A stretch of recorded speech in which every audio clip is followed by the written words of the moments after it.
Hello and a very good evening and welcome to the news live on Channel I. Hello, very good evening. I'm Nipuni Samarasekara. And I'm Faisal Bomzo. It is a matter of pride that Sri Lanka can share and showcase her forward march towards prosperity, marking a new chapter in her history, said President Mahinda Rajapaksa. Addressing the inauguration of the Commonwealth Business Forum, the President said that joining hands with Sri Lanka will be beneficial to both parties.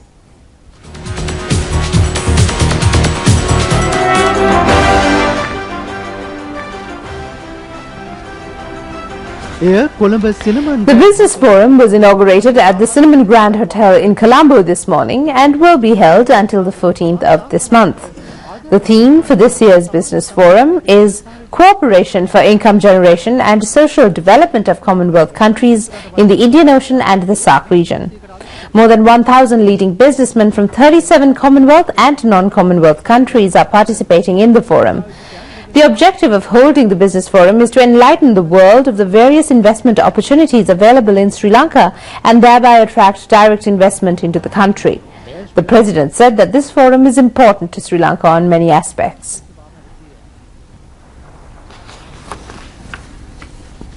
Today's Business Forum is an event of great significance and importance to my country in several ways.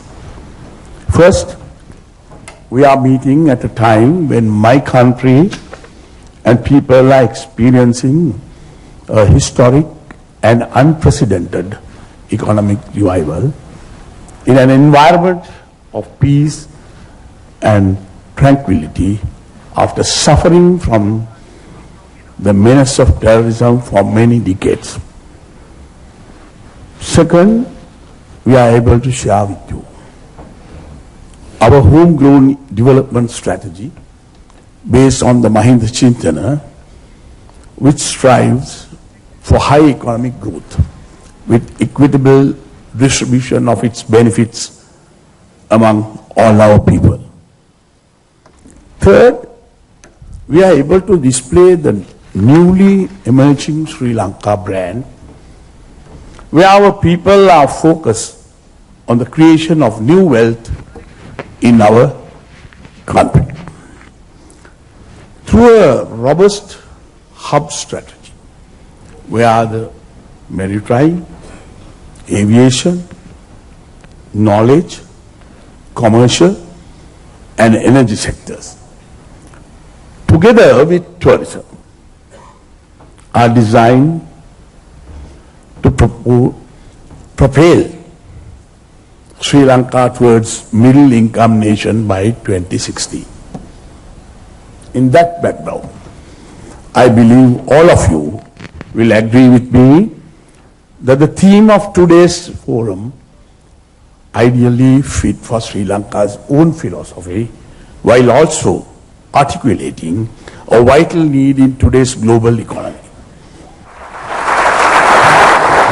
The chairman of the Commonwealth Business Council, Dr. Mohan Kowal, said that the Business Forum is a golden opportunity for Sri Lanka.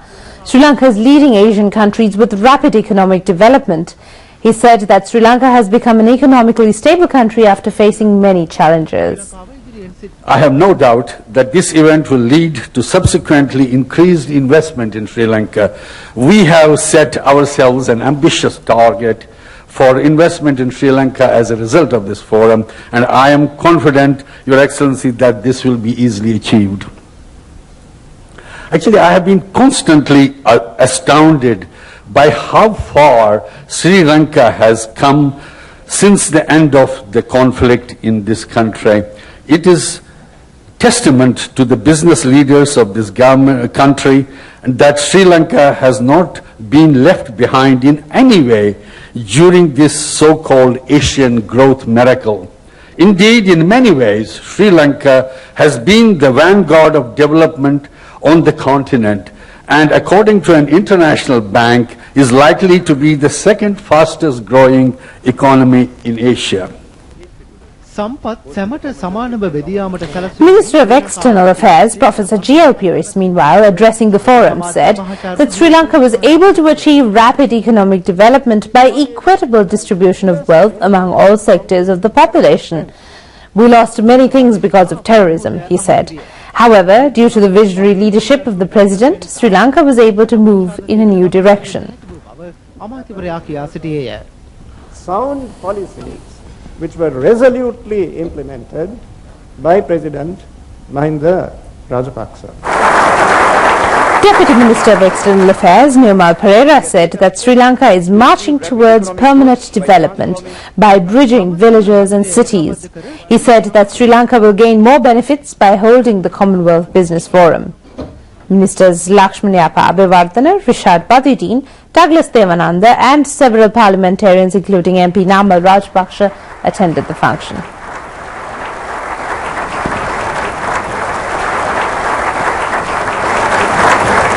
Lakshmanyapa Abewardana, Rishad Badidin, Douglas Devananda and Namal Rajpaksha Parliament Mantri Namal Rajpaksha.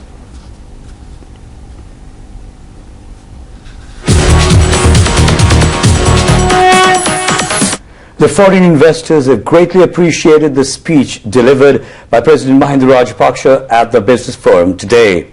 The chairman of the Commonwealth Business Forum, Mohan Kaul, said that his speech was one that encourages foreign investments in Sri Lanka. Our correspondent Dhammika Wickremage reporting for Rupavahini from the Cinnamon Grand Hotel.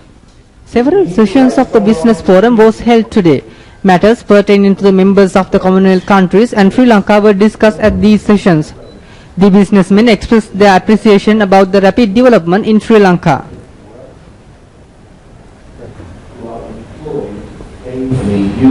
The president was very upbeat, his message was upbeat, and also, as I said, Sri Lanka, everything is going well for Sri Lanka, opportunities in every sector.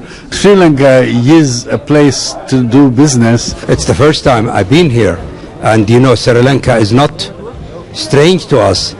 Countries who are cash rich and they want to invest in a country like Sri Lanka, I would like to see more investment and more cooperations between Sri Lanka and Saudi Arabia. Politically, personally, all is very good. We have to improve the business cooperation. And what I've seen so far has been absolutely fantastic. The Commonwealth Business Forum has opened up opportunities for a lot of businesses who are attending here, and I think it's showing Sri Lanka in a great light that it is open for business. We've come here because there's a launch in Sri Lanka this week of a hub for our platform based here in Colombo with motor capital investments. And we see Sri Lanka as an ideal hub, a strategic hub, working across the Indian Ocean.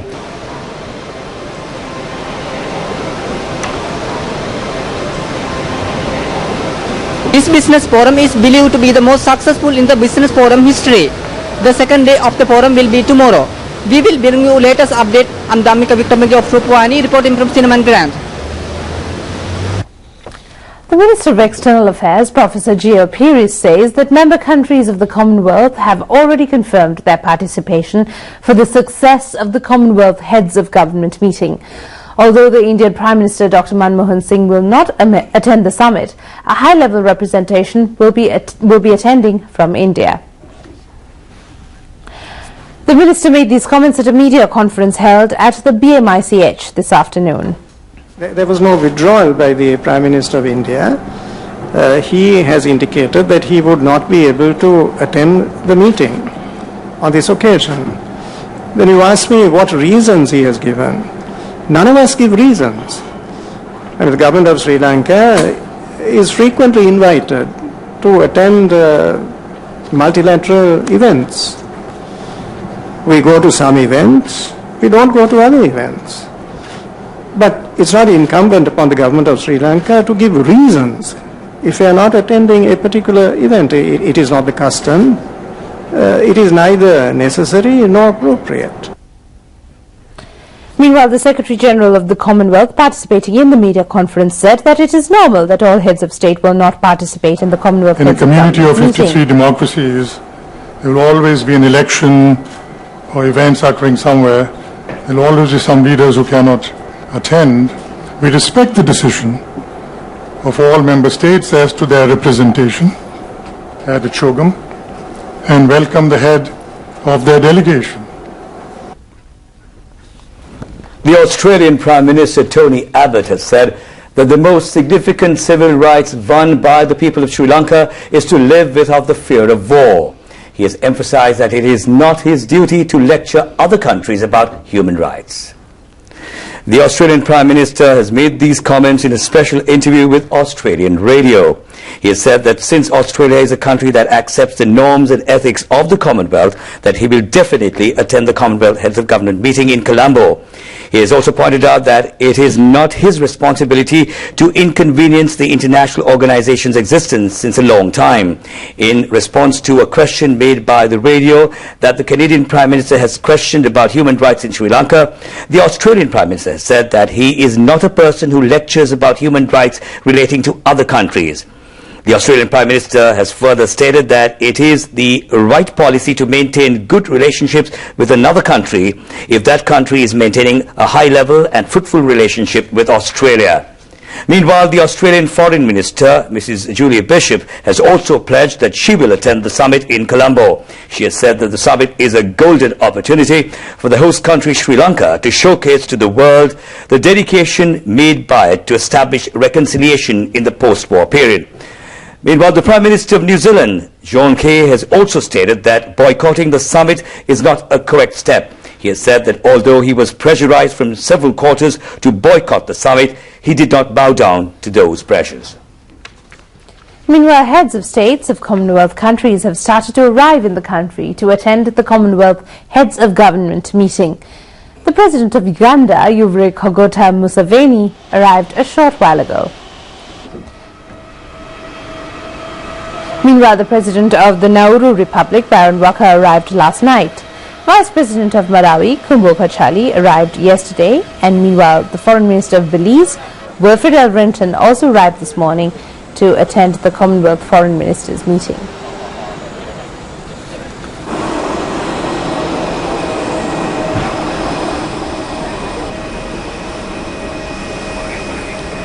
We now bring you the profile of a country of the Commonwealth, and today our focus is Zambia.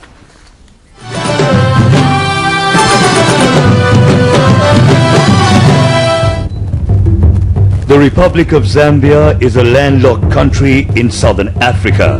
The neighboring countries are the Democratic Republic of Congo to the north, Malawi to the east, Mozambique, Zimbabwe, Botswana and Namibia to the south, and Angola to the west. It covers 752,614 square kilometers of land and has a population of 14.8 million. Its capital city is Lusaka, located in the south-central part of the country. Zambia is the 39th largest country in the world. Zambia's premier attraction is the Victoria Falls. On the 24th of October 1964, the country became independent. And then Prime Minister was Kenneth Kaunda, who became the inaugural president. The official language of the country is English. The currency used in the country is the Zambian kwacha. The current president of Zambia is Michael Sata. Zambia became a member of the Commonwealth in 1964.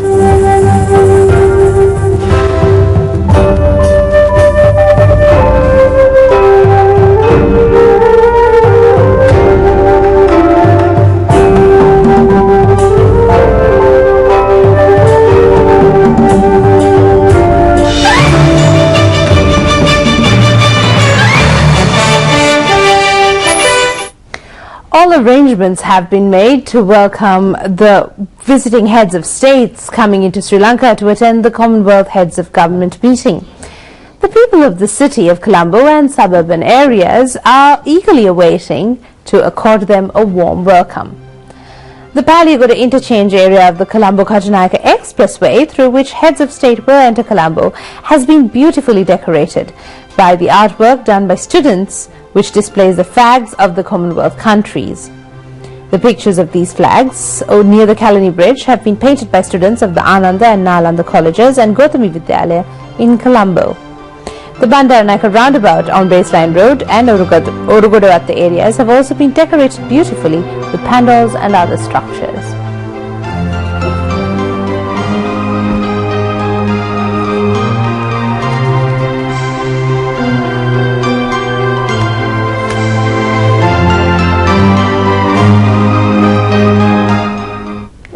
watching the news live on Channel I, yet with news at home. The Reflection of Sri Lanka exhibition, organized as a precursor to the Commonwealth Heads of Government meeting, will be declared open tomorrow under the patronage of President Mahinda Rajapaksa. The exhibition ground has been established near the Japan Friendship Road in the Parliament Complex area in Bapramolla. The exhibition will be held until the 17th of this month. It is expected that more than 2,000 foreign investors, trade and business personnel, in addition to the Commonwealth heads of states and ministerial delegations, will visit this exhibition. The exhibition has been organized targeting foreign buyers and foreign trade representatives. The local businessmen will also be able to get new business opportunities established at this exhibition. Many Sri Lankan direct importers, small and medium entrepreneurs, foreign technology suppliers, those who are involved in the tourism sector have established stalls at this exhibition. The exhibition will be open for the public on the 14th, 15th and 17th. The exhibition has been organized by the Ministries of Economic Development, Commerce and Industry, Investment Promotion and the Board of Investment.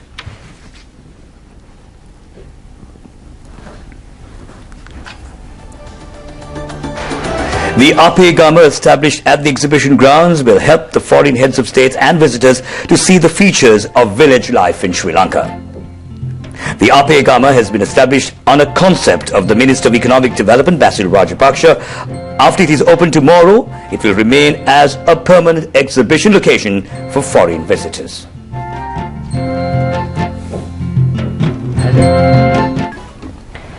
Today is the third day of the Commonwealth Youth Forum, which began at the Magampura Ruhunupura International Conference Centre in Hambantota. The counting of votes of the election for the Youth Council of the Commonwealth, established for the first time, is now being carried out. This report is filed by National Rupavahini's correspondent Dilipa Hennayaka from Hambantota. Our correspondent said that the voting started this afternoon. This election was held to elect 9 executive officers to represent Asia, Africa and the Pacific Caribbean regions. 51 candidates came forward for the election, which included 5 candidates from Sri Lanka. They included Rajitha Gamarachi, Amila Rajapaksa, Gayan Samira and Tharika Dilipani. They exercised their votes and also expressed their views to us.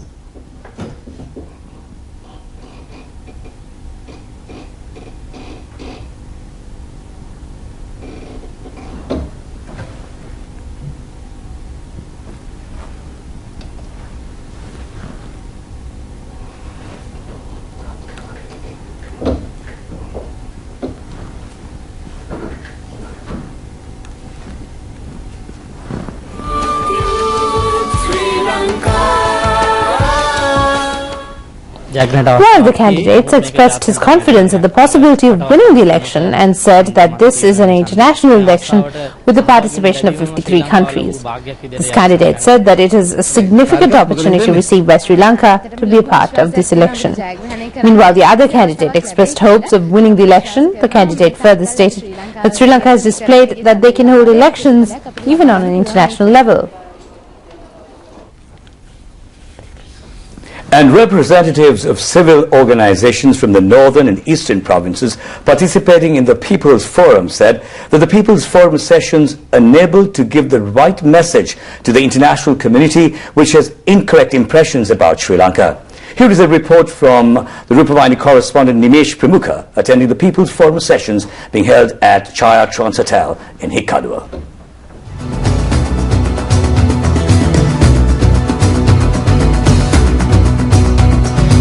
People's Forum of Chogam 2013 started day before yesterday under the patronage of His Excellency the President Mahinda Rajapaksa.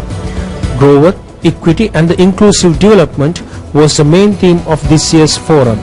The committee sessions commenced yesterday. Sessions took place yesterday focusing on unemployment, women's socio-economic empowerment and development challenges for Commonwealth beyond 2015. Today the main attention was allocated to the topics of poverty alleviation, sustainability of nature-based tourism and post-war reconciliation. Both local and foreign delegates representing civil society organizations participated at the forum. Delegates from Northern Province also expressed their views. I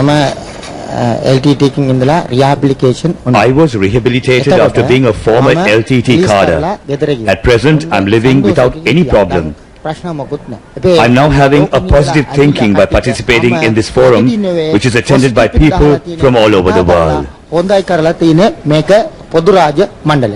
I consider this as the golden opportunity of my life, and I would like to tell the people of this forum that 90% of the development work required in Nochi has already been completed. I'm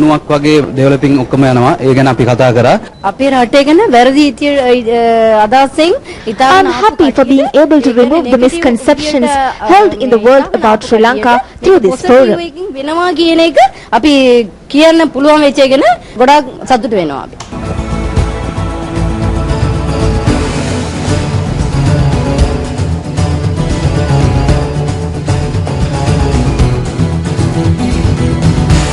Closing ceremony of the People's Forum of Chogam 2013 will take place tomorrow. After the closing ceremony, selected number of delegates will participate for their learning journey to Jaffna. I am Nimesh Pramukha reporting from Hekkaduwa. Meanwhile, the foreign delegates participating in the People's Forum appreciated Sri Lanka's achievements during the post-conflict period. They expressed their amazement about the rapid development taking place in the country. The delegates expressed their happiness about Sri Lanka's great achievements. It's a country which we can rely on in terms of development issues and also human rights taken up by the new leadership. I must say that I'm impressed this is the first time I've been here, and I was just happy the way we were welcomed. The warmth of the people kind of reminds me of my own country, Ghana. The people are indeed very nice. You have a very beautiful country, and I like the way that you have organized the meeting. This is my first time to come to Sri Lanka, and I was very much impressed by the generosity as well as the hospitality of the host, which is a government as well as a civil society organization. Sri Lanka has improved a lot, though it's my first time to come to Sri Lanka. But of course, from what I read previously, I could see that there's a lot of changes about Sri Lanka. And for me, one other important thing is that Sri Lanka needs to seriously do a lot of marketing outside so that people can see the real Sri Lanka, not only about what we are reading outside. Caused a great disruption to the Sri Lankan economy, and there have been very determined efforts to overcome the problems that inevitably arise from any internal conflict of the magnitude that has been experienced in this country. And I think the efforts to try to get the economy back onto its feet have been very admirable, and Sri Lanka is now clearly in a growth phase. You're watching the news live on Channel I. The Ministerial Forum of the Small Countries in the Commonwealth was started at the Hilton Hotel in Colombo this evening. Countries with a population of less than 1.5 million are considered as small countries. In conjunction with the 1993 Commonwealth Heads of Government meeting, the Forum of the Small Countries was held. 32 countries, including Papua New Guinea, Botswana and Namibia, fall under this category. Special attention will be focused at this meeting on the adverse effects of globalization, climatic calamities, foreign assistance and trade. The Secretary General of the Commonwealth, Kamalesh Sharma, the Minister of External Affairs, Professor Chil Piris, Dr. Sarath Amanugama and representatives from several countries attended this forum.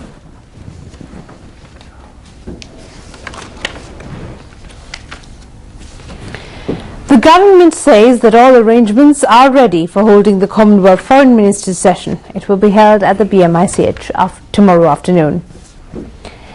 The agenda and the discussion plan of the Commonwealth Heads of Government meeting will be formulated at the session of the Foreign Ministers meeting. The foreign ministers participating in the sessions are now arriving in the country.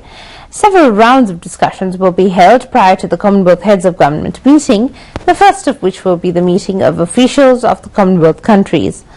The meeting of the active group of ministers of the Commonwealth will start tomorrow, and representatives from 8 countries are scheduled to attend the meeting.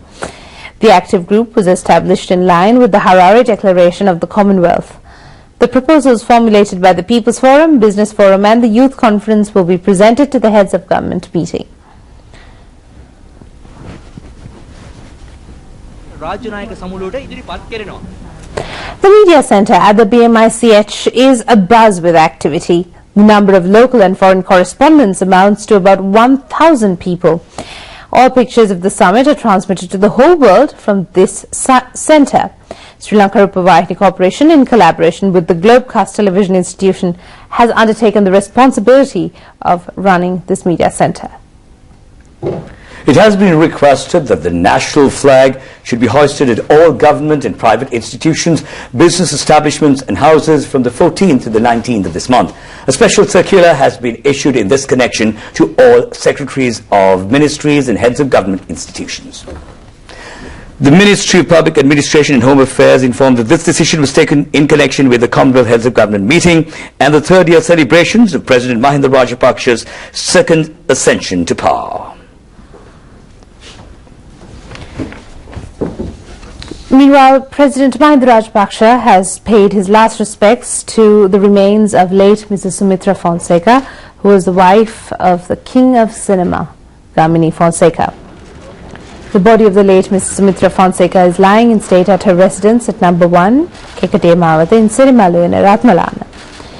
The President visited the house this afternoon and paid his last respects to her remains. After that, he expressed his deep condolences to the members of the family, and the funeral will take place at 4 p.m. on the 14th of November at the Mount Lavinia Cemetery.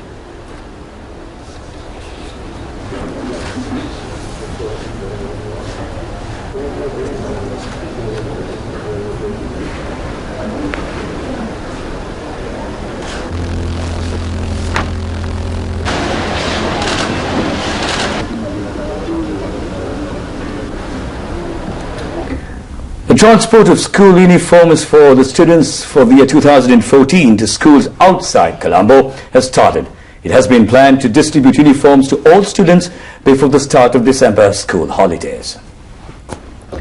There are 9,731 schools throughout the country. The students, amounting to about 4 million, will get uniforms free of charge. The government spends 2,080 million rupees for this purpose. A second set of uniforms will be received by the students in remote areas. The Minister of Educational Services, Dominda Disanayaka, joining the function held to distribute school uniforms, said that the local textile producers were encouraged by purchasing material for school uniforms from the local manufacturers. The second one-day international between Sri Lanka and New Zealand has been suspended due to rain.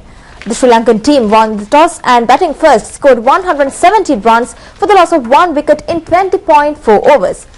TM Dilshan and Kumar Sangakkara helped to increase the Sri Lankan score with their fast scoring.